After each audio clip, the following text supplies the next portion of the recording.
Sabihin mo, naaalala mo pa ba ako? Ang pangalan ko, Gone Freaks! Nagpunta ako ngayon sa lugar na ito para may pagiganti ko si Kai! Kailangan kong protektahan si Komugi. Kahit ano pang mangyari. Parang may mali. Sa itsura niya parang... Yun na nga. Para siyang isang ina. Ginagamit ang sariling katawan para bantayan ang isang mas mahina sa kanya.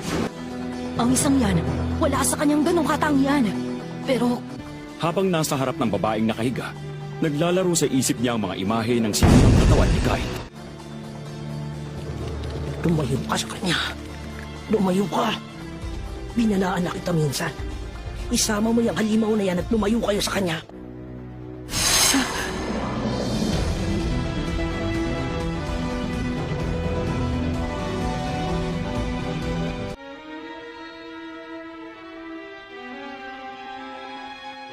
Pakiusap. Hintay lang. Anong hintay lang? Anong bakit dapat ko ipaghintay? Tumayo ka! Doon tayo sa labas! Gagawin ko kahit ano!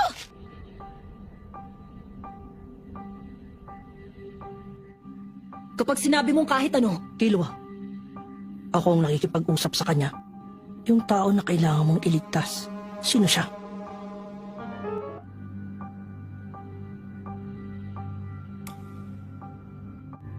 Isang taong mahalaga para sa taong mahalaga para sa akin. Sa sandaling tuluyan na siyang gumaling.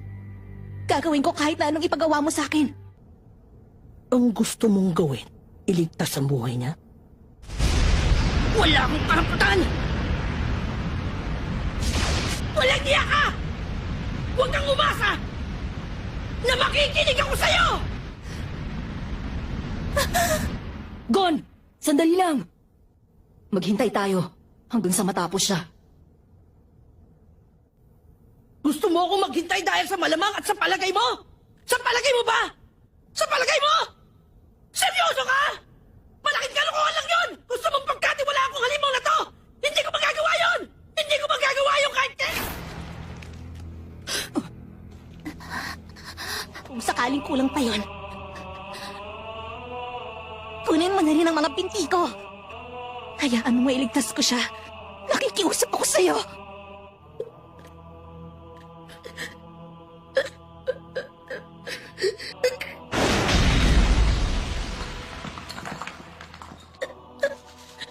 Malito! Malito! Hindi ito patas! Gusto mo siyang tulungan! Pagkatapos ng kahayop ang ginawa mo kay Kite! Gon! Wala akong pakialam sa'yo. Gon!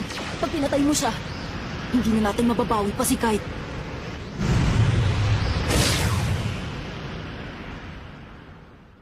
Mabuti ka pa, Killua.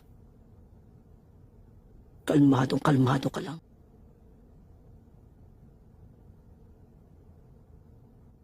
Nandito tayo para mabawi si Kite! Kaya pwede ba huminahon ka lang? Sige.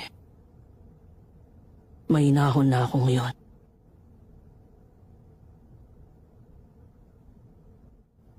Gaano katagal ako maghihintay? Aabuti ng mga 3 o 4 na oras. Hindi ako maghihintay ng ganong katagal. Kahit na yun lang. 1 oras. Pagkatapos ng 1 oras, sasama ka sa akin papunta sa Beijing. At doon pagagalingin mo si Kite. Sumpaman, ipinapangako ko.